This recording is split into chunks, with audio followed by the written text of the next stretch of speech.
it was real because we knew that if at that moment, we knew that we would probably have to fight to get out.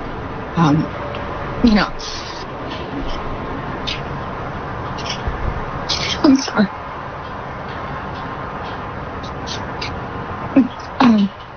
The officer at that point said, we heard a shot, and we looked up, we're looking at each other, and, I'm still with that one member.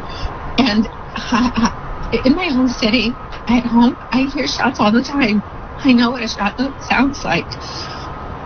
But I had to have somebody verify to me that was a shot, because I could not believe that there was a shot inside the U.S. Capitol, where members go to vote, where democracy happens, where we defend the rule of law, and where our Constitution is what rules the moment. It was unbelievable. So they get to one side of the chamber, then the officer tells them that they can't actually hold the line on that side. We didn't even know that there were masks underneath. So that's the wrong cut. Here we go. He said, I'm going to give you guys some instructions in a little bit. We're going to get out of here. But right now you need to be quiet and you need to stay on the floor, away from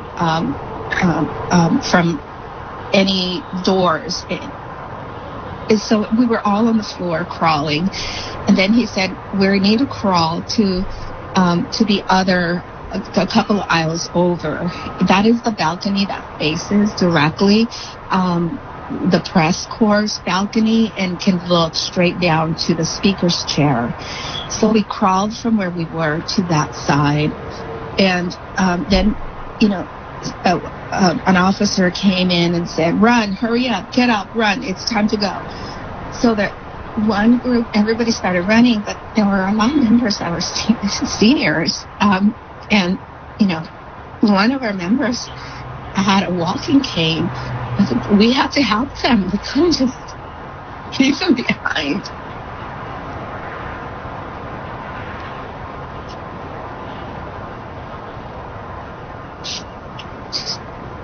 So,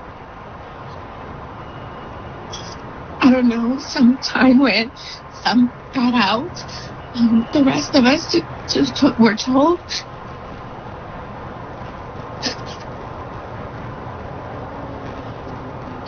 I'm sorry. So the rest of us were told to get back down on the ground and just be quiet again. The door was locked, and it was secured. And we were there on the ground waiting for instructions. At that moment, I couldn't breathe. I couldn't hear the instructions because of the noise from the mask. So they get back to the other side, and then there's a female officer waiting for them. And so he told us. Check that.